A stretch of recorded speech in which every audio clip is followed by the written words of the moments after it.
My channel मैं हूं आपकी फ्रेंड वर्षा। आज के इस वीडियो में हम बात करेंगे बीएड एंट्रेंस एग्जाम के 2017 के कॉमर्स के प्रीवियस पेपर की।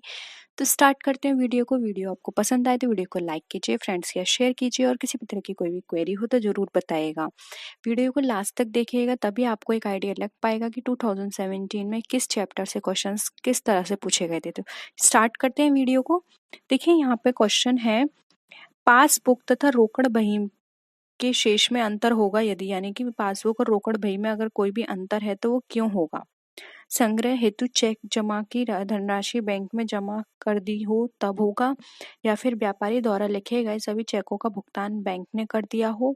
थर्ड ऑप्शन है, बैंक द्वारा बैंक शुल्क लिया गया हो परंतु रोकड़ बही में प्रविष्टि नहीं हुई हो। फोर्थ है, बैंक ने ब्याज दिया और रोकड़ बही में प्रविष्टि कर ली। बताइए क्या होगा जिसके अकॉर्डिंग पासबुक और रोकड़ बही दोनों का शेष में अंतर होगा।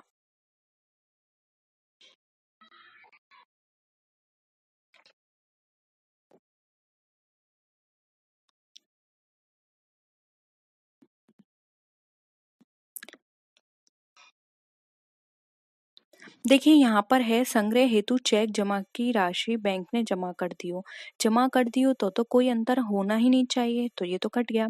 फिर है, बैंक द्वारा लिखे गए सभी चेकों का भुगतान बैंक ने कर दिया, तो जो हमने लिखे थे उसका भुगतान हो गया, तो ये भी नहीं होगा। फिर है, बैंक ने ब्याज दिया और रोकड़ बही में प्रविष्टि कर ली, तो ये भी ट्रीटमेंट इसका सही हो गया, तो ये भी नहीं होगा। अंतर कहाँ आएगा? ऑप्शन सी में, बैंक द्वारा बैंक शुल्क लिया गया परंतु रोकड़ बही में प्रविष्टि नहीं हुई। बहुत सिंपल था। जब हमने कोई भी ट्रांजैक्शन किया और जिसका उसका जो ट्रीटमेंट होना था, रिकॉर्डिंग होना था, वही रिकॉर्डिंग नहीं हुई तो अंतर तो आना ही है। इसलिए यहाँ पे ऑप्शन सी हमारा राइट आंसर हो जाएगा। होप सबको ये क्वेश्चन क्लियर है। नेक्स्ट मूव करते हैं। अवास्तविक संपत्तियों में सम्मिलित किया जाता है प्रारंभिक व्यय, अभिगोपन कमीशन, विकास व्यय, या फिर ये सभी। बताइए क्या होगा आंसर।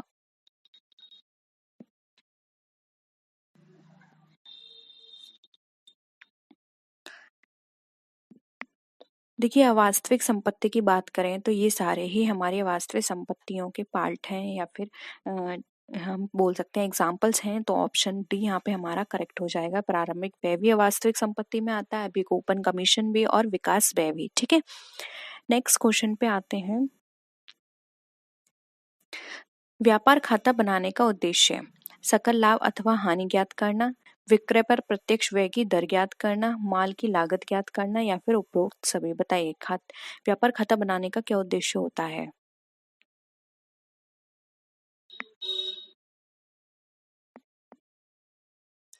बहुत सिंपल है, डी ऑप्शन सही होगा, क्योंकि देखिए व्यापार खाते से हमें सकल लाभ और हानि पता चल जाती है, क्योंकि उसमें डायरेक्ट एक्सपेंसेस इंक्लूड होते हैं। फिर विक्रय पर प्रत्यक्ष व्यय की पता चल जाती है कि विक्रय पर कितना प्रत्यक्ष व्यय हो रहा है, क्योंकि हमने डायरेक्ट एक्सपेंसेस सारे यहाँ पे इंक्लूड किए हैं। फिर है माल की लागत ज्ञात करना, माल की लागत भी हमें पता चल जाती है कि टोटल हमारा कितने माल की लागत इसमें लगी। ठीक है, तो ये सारे ऑप्शन क्लियर हैं, इसलिए ऑप्शन डी यहाँ पे हमारा करेक्ट है। बहुत ही सिंपल था अब तक क्वेश्चन पेपर में। नेक्स्ट है, निम्नलिखित में से कौन स्थायी संपत्ति नहीं है। बहुत सिंपल है, भूमि एवं भवन, यंत्र एवं उपकरण, फर्नीचर, व्यापारिक रहतिया। बताइए।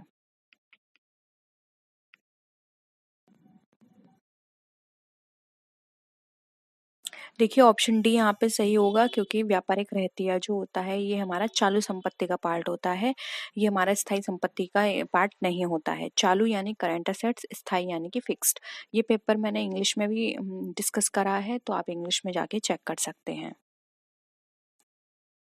नेक्स्ट है, तलपट का मिलान प्रभावित होता है केवल एक पक्षीय अशुद्धियों द्वारा, केवल द्विपक्षीय अशुद्धियों द्वारा, ए और बी दोनों के द्वारा, या फिर उपरोक्त में से कोई नहीं। बताइए।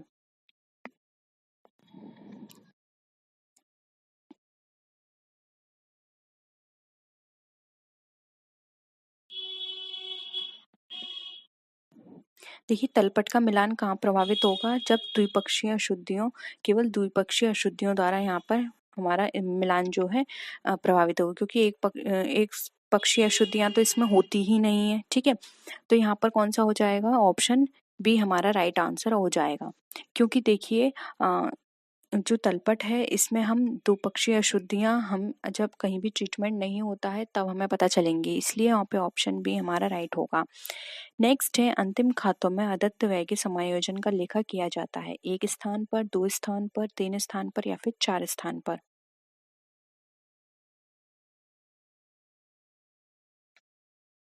बताइए अगर अंतिम खातों में अदत्त व्यय समायोजन लेखा दिया होगा तो हम कितनी जगह उसका ट्रीटमेंट करेंगे? बहुत सिंपल है, ऑप्शन बी यहाँ पे करेक्ट होगा, 2 स्थान पर। अब 2 स्थान पर कैसे? देखिए अंतिम खाते में अदत्त व्यय से संबंधित कोई भी समायोजन दी होती है, तो अगर वो डायरेक्ट से रिलेटेड है तो हम व्यापार खाते में, और अगर इनडायरेक्ट एक्सपेंस से रिलेटेड है तो वो लाभ हानि खाते में हम दिखाते हैं, एक्सपेंस हो या इनकम हो, ठीक है। फिर दूसरा उसका ट्रीटमेंट कहाँ होगा? फाइनल अकाउंट, यानी कि जो हम बैलेंस शीट बनाएंगे उसके अंदर। तो 2 जगह ट्रीटमेंट हो गया, इसलिए ऑप्शन बी यहाँ पे हमारा करेक्ट है।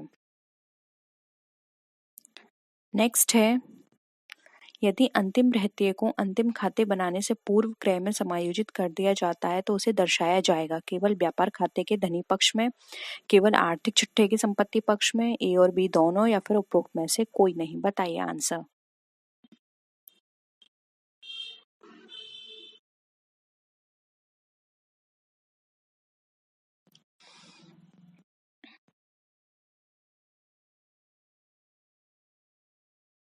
देखिए यहाँ पर दिया है, अगर अंतिम रहतिये को अंतिम खाते बनाते समय क्रय में पहले से ही उसको इंक्लूड कर लिया है तो उसको ट्रीटमेंट फिर व्यापार खाते में नहीं होगा, उसका ट्रीटमेंट सिर्फ आर्थिक चिट्ठे के संपत्ति पक्ष में होगा, इसलिए ऑप्शन बी यहाँ पे हमारा राइट आंसर हो जाएगा, ठीक है। क्योंकि वैसे 2 जगह होता है लेकिन ये ऑलरेडी उसमें इंक्लूड है तो हम सिर्फ यहाँ पे ट्रीटमेंट नहीं करेंगे व्यापार खाते में, हम डायरेक्ट उसको आर्थिक चिट्ठे में दिखाएंगे, ठीक है। चेक है एक बैंकिंग प्रलेख, एक व्यापारी पत्र, एक बेचान साध्य प्रलेख, या फिर इनमें से कोई नहीं। बताइए। बहुत सिंपल है ये भी।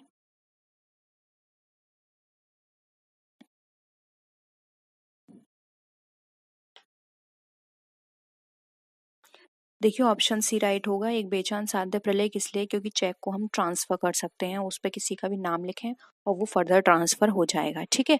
इसलिए ऑप्शन सी यहाँ पे करेक्ट है। नेक्स्ट है, लेटी अथवा समतल नस्तीकरण प्रणाली किससे संबंधित है? शैनन फाइल, तार फाइल, ए और बी दोनों, या फिर संकेत कार्ड। बताइए।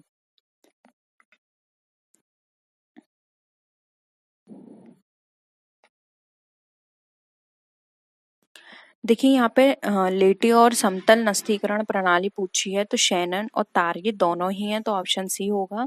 कुछ और हैं इनके नाम, वो आप नोट कर लीजिए, मैं आपको बोल देती हूँ। लेटी अवस्था में जिनको रखा जाता है, देखिए तार फाइल हो गया, फोल्डर फाइल, कार्डबोर्ड फाइल, लोहे की मुड़ी सलाखों वाली फाइल, शैनन फाइल, कबूतर के खानों वाली फाइल, संदूकनुमा फाइल, या फिर गार्ड फाइल। ये सारी फाइल ऐसी हैं जिसमें लेटी हुई अवस्था में रखी जाती हैं, ठीक है।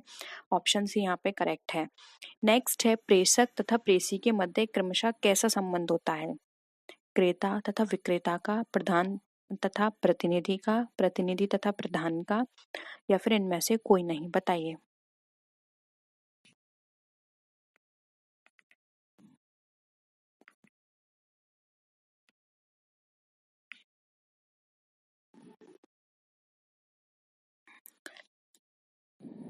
ये आपने पढ़ा होगा, बहुत सिंपल है। जो प्रेषक होता है वो प्रधान कहलाता है और जो प्रेषी होता है वो प्रधान प्रतिनिधि कहलाता है, इसलिए इनके बीच संबंध होता है प्रधान तथा प्रतिनिधि का। ऑप्शन बी यहाँ पे करेक्ट है। क्रेता विक्रेता का नहीं होगा, प्रतिनिधि तथा प्रधान तो ये रिवर्स हो गया, ठीक है, तो ये भी नहीं होगा, इसलिए यहाँ पे ऑप्शन बी करेक्ट है। नेक्स्ट है, पूंजीगत व्यय का लेखा किया जाता है व्यापारिक व लाभानी खाते में, निर्माण खाते में, चिट्ठे में, या फिर उपरोक्त में से कोई नहीं। बताइए क्या होगा इसका आंसर। पूंजीगत व्यय का लेखा कहाँ होगा?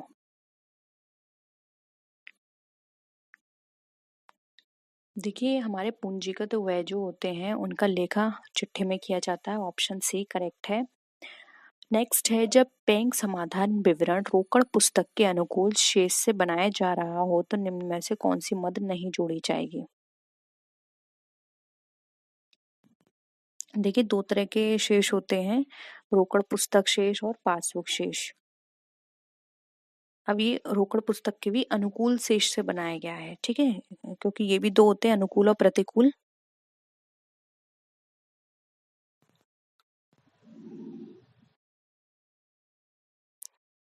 देखिए, इसमें ये वाली मत भी जोड़ी जाएगी, चेक जारी किया परंतु भुगतान के लिए प्रस्तुत नहीं हुआ। एक ग्राहक द्वारा सीधे बैंक में जमा कर दिया गया चेक, रोकड़ पुस्तक के बैंक खाते में क्रेडिट पक्ष में अधिमूल्यांकन हो, ये सब होगा। लेकिन कौन सी मत नहीं जोड़ी जाएगी? ऑप्शन बी वाली, चेक जमा किया किंतु वसूल नहीं किया।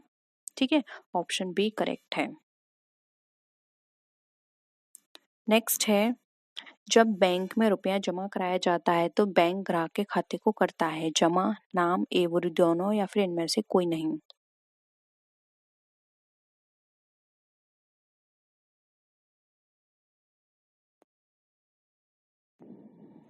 देखिए, जब बैंक में पैसा जमा कराया जाता है तो ग्राहक के नाम जमा किया जाता है, तो ऑप्शन ए करेक्ट होगा।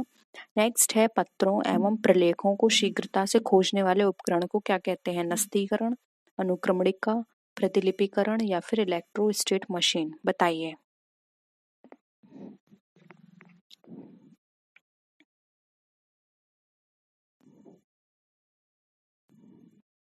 सिंपल है, ऑप्शन बी करेक्ट होगा, क्योंकि अनुक्रमणिका यानी कि इंडेक्स के अकॉर्डिंग हम देख सकते हैं कि हमारा कौन सा पेपर कहाँ पर प्लेस है। ठीक है, तो हम डायरेक्ट उस नंबर पे जाके उसको देख सकते हैं। नेक्स्ट है, फोल्डर फाइल कितने प्रकार की होती है? 1, 2, 3 या 4, बताइए।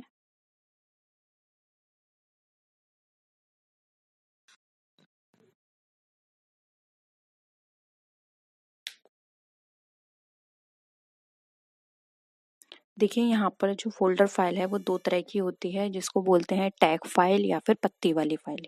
एक हो गया टैग, दूसरी होती है पत्ती वाली फ़ाइल। और फ़ोल्डर फ़ाइल का नाम भी देख लीजिए, तो इसको पत्रकोश या जिल्द फ़ाइल भी बोला जाता है। ये मोटे गत्ते से बनी हुई होती है, एक पुस्तक की तरह मुड़ी हुई होती है, उसको फ़ोल्डर बोलते हैं। ठीक है, तो ये ऑप्शन 2 राइट आंसर होगा यहाँ पर।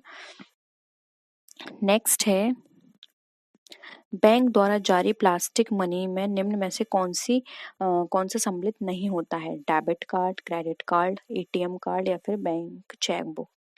प्लास्टिक मनी डायरेक्ट बोल रखी है तो आप इजीली बता सकते हैं, ज़्यादा इसमें समझाने वाली बात नहीं है। ऑप्शन डी होगा चेकनुमा, क्योंकि ये भी प्लास्टिक का, ये भी प्लास्टिक का एंड ये भी, लेकिन चेक, बैंक चेक जो है प्लास्टिक का नहीं होता, वो पेपर होता है। तो यहाँ पे ऑप्शन डी करेक्ट है। नेक्स्ट है, रेखांकित चेक का भुगतान प्राप्त किया जाता है बैंक की खिड़की पर, वाहक द्वारा, किसी बैंक द्वारा, या इनमें से कोई नहीं। अगेन वेरी सिंपल है, रेखांकित चेक का भुगतान जो होता है किसके द्वारा किया जाता है?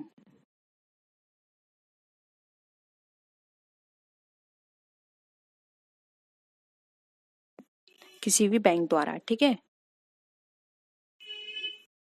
लेकिन अगर वहां पे मेंशन है किसी पर्टिकुलर बैंक का नाम तो सिर्फ उस बैंक द्वारा होगा। नेक्स्ट है, खुली अनुक्रमणिका में एक साथ कितने कार्डों को देखा जा सकता है? अनेक, 5, 10 या इनमें से कोई नहीं। अनेक। ठीक है। नेक्स्ट है, आयकर अधिवक्ता के लिए नस्तीकरण की कौन सी पद्धति उपयुक्त है? फोल्डर फाइल, लोहे की मुड़ी सलाखों वाली फाइल, ए और बी दोनों या फिर उपरोक्त में से कोई नहीं।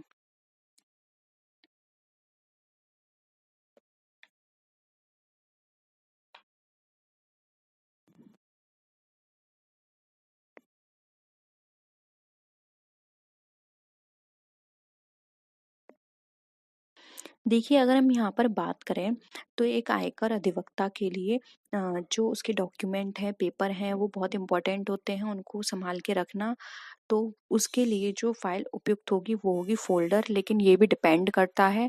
हम ये नहीं कह सकते कि उसको यही रखनी है या उसके लिए यही अ, आवश्यक है।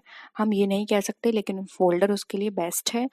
और ये उस पर डिपेंड करता है कि वो अपने क्लाइंट के अकॉर्डिंग किस तरह की फाइल वहाँ पे यूज करता है। ठीक है, तो ऑप्शन ए यहाँ पे क्वेश्चन के अकॉर्डिंग हो जाएगा।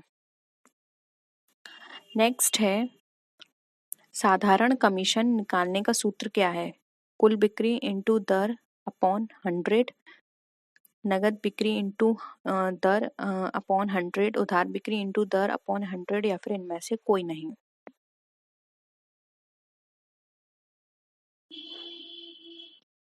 बताइए।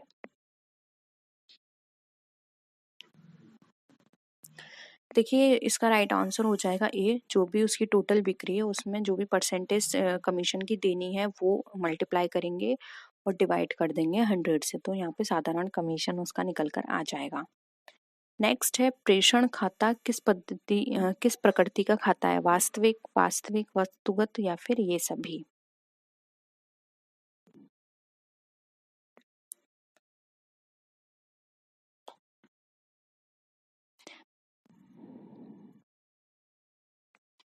देखिए यह एक अवास्तविक खाता होता है, क्योंकि प्रेषण खाता हम क्यों बनाते हैं, लाभ हानि ज्ञात करने के लिए, और लाभ हानि ज्ञात करने के लिए जो खाता बनाया जाता है वो अवास्तविक खाता होता है, इसलिए ऑप्शन ए करेक्ट है। नेक्स्ट है थोक व्यापारी का कार्य नहीं है उत्पादकों से माल क्रय करना, फुटकर व्यापारियों को उधार में माल देना, मांग एवं पूर्ति में संतुलन बनाना या फिर उपभोक्ताओं को ऋण देना, बताइए।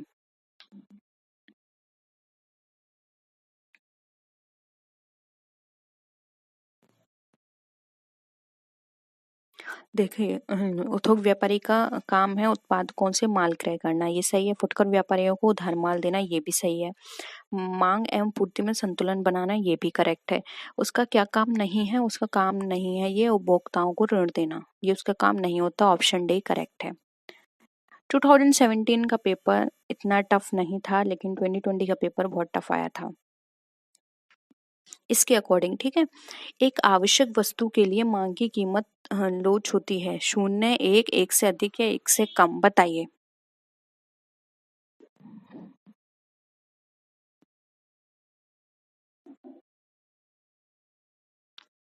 देखिए यहाँ पे आवश्यक वस्तु की बात की गई है, तो आप इसी से अंदाजा लगा लीजिए। आवश्यक वस्तु से मतलब अगर उसका प्राइस बढ़ेगा तब भी आप उसे परचेस करेंगे, प्राइस कम होगा तब भी आप उसे परचेस करेंगे, यानी कि आप पे कोई भी उसका इफेक्ट नहीं पड़ रहा है, यानी कि आपके लिए वो क्या है, शून्य है उसकी इलास्टिसिटी।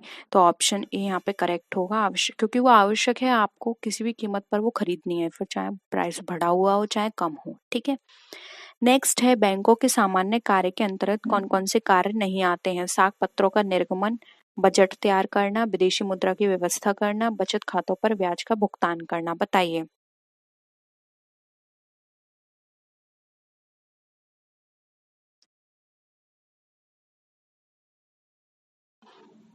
देखिए बजट तैयार करना बैंक का सामान्य कार्य नहीं है, जबकि साख पत्रों का निर्गमन, विदेशी मुद्रा की व्यवस्था और बचत खातों पे ब्याज देना ये इसका कार्य है। सामान्य, ये क्वेश्चन ही थोड़ा घुमा हुआ है, सामान्य कार्य इनको यहाँ पे नहीं देने चाहिए थे, ठीक है।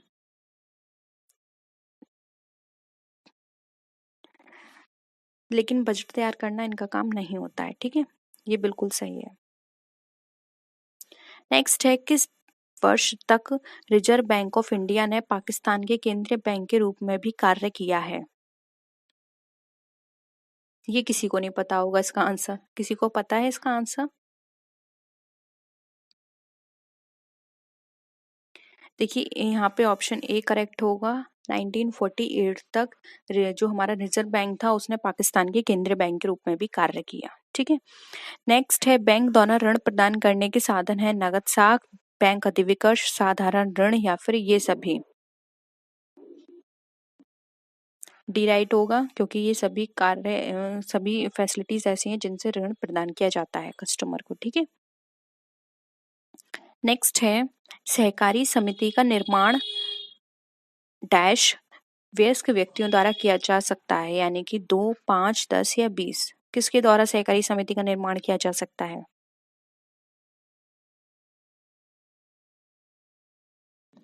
देखिए ऑप्शन यहाँ पे सी करेक्ट होगा, 10 व्यक्तियों से, वयस्क होने चाहिए वो, उनसे निर्माण किया जा सकता है। नेक्स्ट है जब कुल व्यय में परिवर्तन कीमत में परिवर्तन की दिशा में ही होता है तो वहां की लोच होगी, क्या होगी।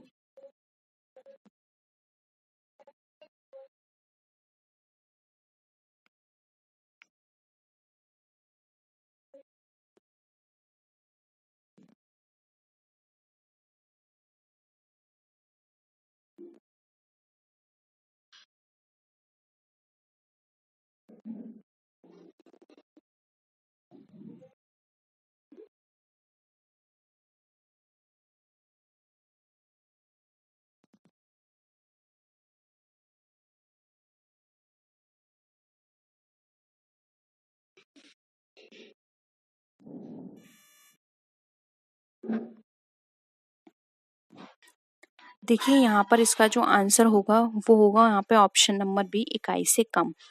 देखिए, कीमत मांग लोच को ज्ञात करने के जो कुल व्यय विधि के अनुसार अगर हम बात करें तो कुल व्यय एवं कीमत में एक ही दिशा में परिवर्तन हो, तो इसका मतलब यहाँ पर यह है कि कीमत कम होने पर कुल व्यय में भी कम हो जाएगी, कुल व्यय भी कम हो जाएंगे, और कीमत बढ़ेगी तो कुल व्यय भी बढ़ जाएंगे। तो उस स्थिति में मांग की लोच इकाई से कम होगी, यानी कि अगर कीमत बढ़ रही है तो खर्चे भी बढ़ेंगे, और अगर कीमत कम हो रही है तो खर्चे भी कम हो जाएंगे। एक ही दिशा में चल रही है, तो यहाँ पर जो मांग की लोच होगी वो एक इकाई से कम होगी। ठीक है,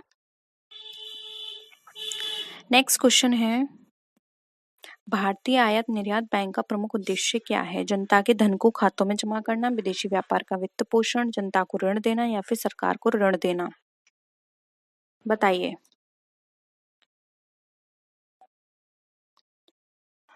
देखिए नाम से ही यहाँ पता चल रहा है आयात निर्यात बैंक, यानी कि जो भी हम विदेशी ट्रांजैक्शंस करते हैं उसके लिए ऋण प्रोवाइड करना। तो यहाँ पे विदेशी व्यापार का वित्त पोषण यहाँ पे इसका मेन उद्देश्य होगा। ठीक है, नेक्स्ट है,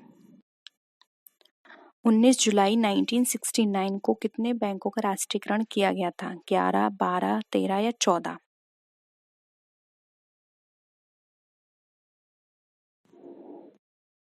राइट आंसर हो जाएगा डी, 14 बैंकों का।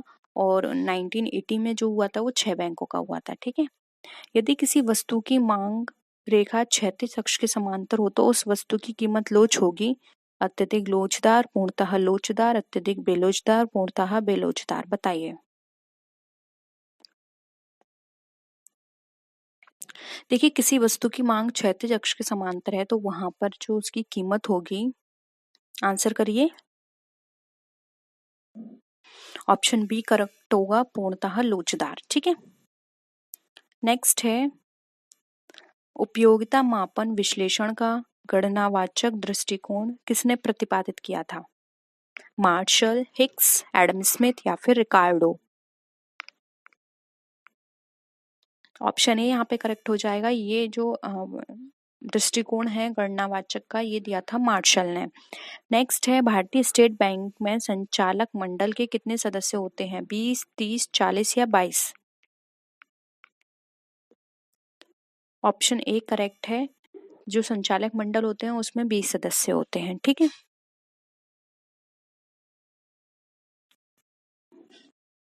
नेक्स्ट है, निम्नलिखित में से उपभोक्ता की पूर्ण तृप्ति की स्थिति कौन सी है? पूर्ण सीमांत उपयोगिता, घटती सीमांत उपयोगिता, बढ़ती सीमांत उपयोगिता या फिर अधिकतम सीमांत उपयोगिता?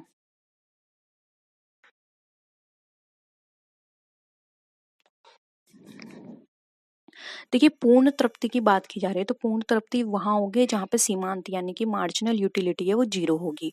और अगर पूर्ण तृप्ति के बाद भी हम एडिशनल यूनिट कंज्यूम करेंगे, लेंगे उसे, तो वहां पर क्या हो जाएगी, वो फिर और घट जाएगी, यानी कि वो नेगेटिव में चली जाएगी।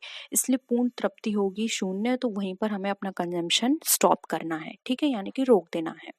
नेक्स्ट है, सहकारी साख व्यवस्था में शीर्ष बैंक के नाम से जाना जाता है? भारतीय रिजर्व बैंक, भारतीय स्टेट बैंक, राज्य सहकारी बैंक या फिर केंद्रीय सहकारी बैंक? बताइए। यहाँ पे साफ लिखा है सहकारी साख व्यवस्था, तो आंसर ढंग से दीजिएगा।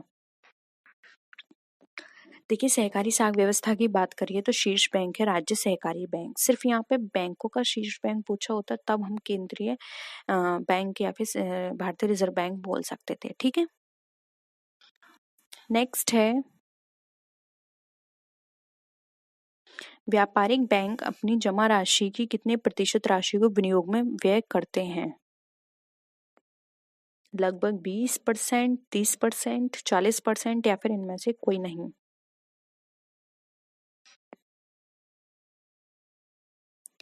देखिए, व्यापारिक बैंक को अपनी जमा राशि जो होती है उसका 30% इन्वेस्ट करना होता है, तो ऑप्शन बी यहाँ पे करेक्ट होगा। नेक्स्ट है, भारतीय स्टेट बैंक की स्थापना निम्नलिखित में से किस समिति की अनुशंसा पर की गई थी? ए डी गोरवाला, जी सुब्रमण्यम, ए और बी दोनों या फिर इनमें से कोई नहीं?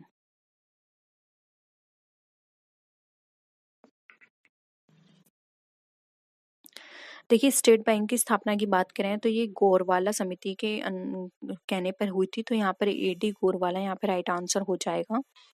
नेक्स्ट है गिफिन वस्तु है जिसकी मांग कीमत बढ़ने पर बढ़ती है, कीमत घटने पर घटती है, आय बढ़ने में बढ़ती है और आय बढ़ने से घटती है। बताइए गिफिन यानी आपको पता होगा कि गिफिन जो है वो जो हमारा इलास्टिसिटी ऑफ डिमांड है उसका एक्सेप्शन है। ठीक है, उसके अकॉर्डिंग आंसर करिएगा।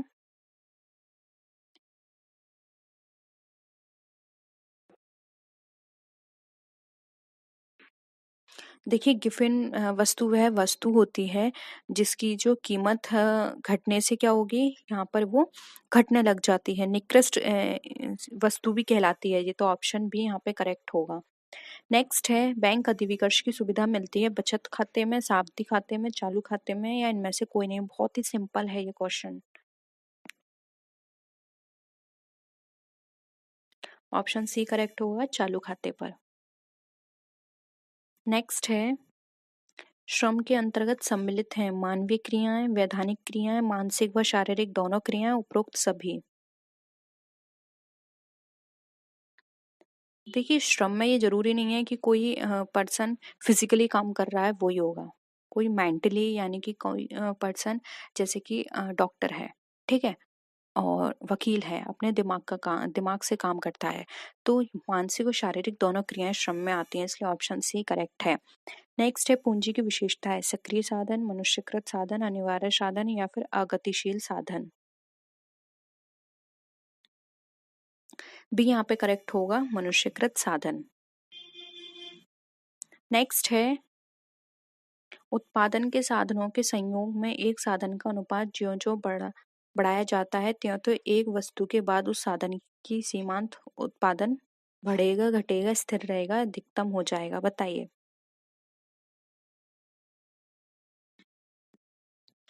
देखिए यहाँ पे अगर हम परिवर्तनशील अनुपात सिद्धांत के अनुसार बात करें तो साधनों के संयोग में परिवर्तनशील साधन के अनुपात को जैसे जैसे बढ़ाएंगे वैसे वैसे एक बिंदु के पश्चात उस साधन की जो सीमांत उपयोगिता है वो घटने लग जाएगी। ठीक है, तो यहाँ पर क्या होगा, आंसर बी करेक्ट होगा, घटेगा। नेक्स्ट है साख मुद्रा होती है, कैसी मुद्रा है साख मुद्रा, ऐच्छिक, वस्तु मुद्रा, पत्र मुद्रा या फिर इनमें से कोई नहीं।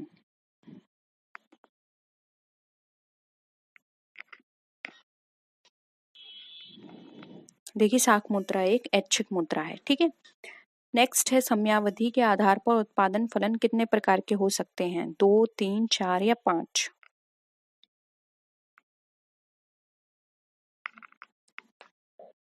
देखिए ऑप्शन जो है यहाँ पे एक वो राइट आंसर होगा। ये दो तरह के होते हैं, कौन कौन से, एक होता है अल्पावधि उत्पादन फलन, दूसरा होता है दीर्घावधि उत्पादन फलन। ठीक है, तो ऑप्शन दो यहाँ पे ऑप्शन ए जिसका आंसर है दो सही है। नेक्स्ट है अर्थव्यवस्था की विषय सामग्री है उपभोग, उत्पादन, ए और बी दोनों या फिर इनमें से कोई नहीं।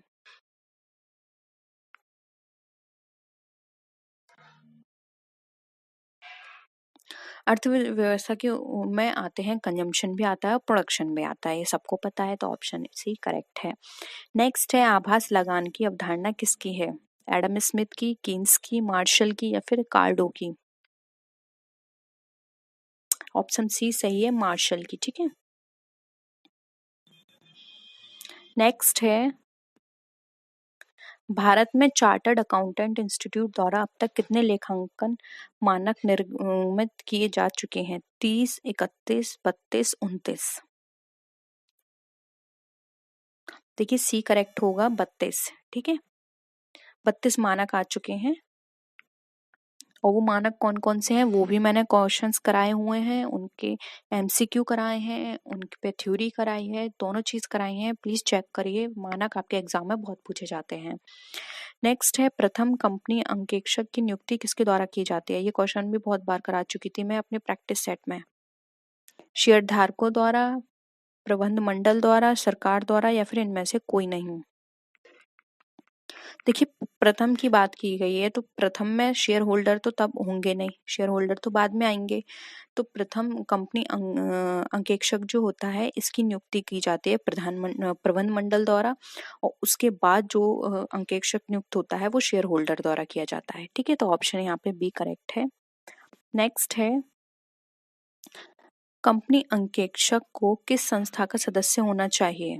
Cast and management institute, institute of company secretaries, institute of chartered accountant या फिर उपरोक्त में से कोई नहीं।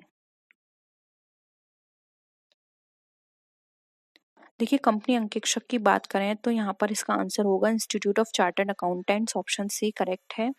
नेक्स्ट है पूंजी खाता है नाम मात्र खाता, व्यक्ति खाता, वास्तविक खाता या फिर इनमें से कोई नहीं।